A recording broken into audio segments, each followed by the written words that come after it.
సుదీర్ఘ మన్నిక NBC bearing సమర్పించు హెడ్లైన్స్. సచివాలయంలో సీఎం రేవంత్ కీలక సమావేశం నిర్వహిస్తున్నారు. దీనికి సిపిఐ, సిపిఎం, ఎంఐఎం, టీజేఎస్ నేతలు హాజరయ్యారు. రాష్ట్ర చిహ్నం గీతంపై ప్రభుత్వ నిర్ణయాలను సీఎం వివరించారు. జూన్ 2 వేడుకలపైన చర్చించారు. తెలంగాణ చిహ్నం మార్పుపై ఆందోళనలు చేస్తోంది బీఆర్ఎస్. హైదరాబాద్ చార్మినార్ దగ్గర జరిగిన నిరసనలో కేటీఆర్ పాల్గొన్నారు. ప్రభుత్వం కుట్రపూరితంగా వ్యవహరిస్తోందని, చార్మినార్ ని, కాకతీయ తోరణాన్ని ఎలా తొలగిస్తారని ప్రశ్నించారు.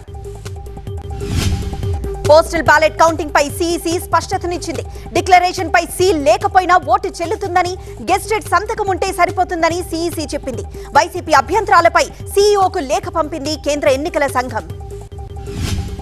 2 రోజుల ముందే నైరుతి రుతుపవనాలు వచ్చాయని భారత వాతావరణ శాఖ తెలిపింది.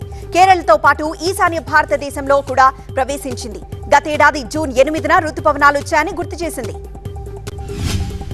మార్చిలో తమిళనాడులోని కన్యాకుమారిలో ఎన్నికల ప్రచారాన్ని ప్రారంభించిన మోదీ పంజాబ్లోని హోషియాపూర్లో ముగించారు. కాశీ ఓటర్లు జూన్ 1వ తేదీన కొత్త రికార్డు సృష్టించాలన్నారు. కాసేపట్లో మోదీ కన్యాకుమారికి వెళ్తున్నారు.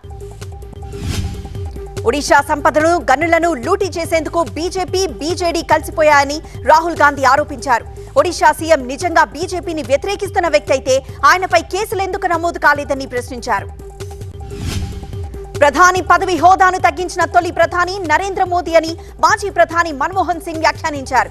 విపక్షంలోని ఒక వర్గం లక్ష్యం చేసుకుని గతంలో ఏ ప్రధాని కూడా మోదీ లాంటి అన్పార్లమెంటరీ భాషను వాడలేదన్నారు. తన ఆరోగ్యం గురించి ప్రధాని ఆందోళన చెందాల్సిన అవసరం లేదని ఒడిషా సీఎం నవీన్ పట్నాయక్ స్పష్టం చేశారు. నిజంగా తన ఆరోగ్యం గురించి ప్రధాని మోదీ అంతగా ఆందోళన చెందుతూ ఉంటే తనకు ఫోన్ చేసి కనుక్కోవాల్సిందన్నారు. సుదీర్ఘ మన్నిక ఎన్బీసీ బేరింగ్ సమర్పించు హెడ్లైన్స్.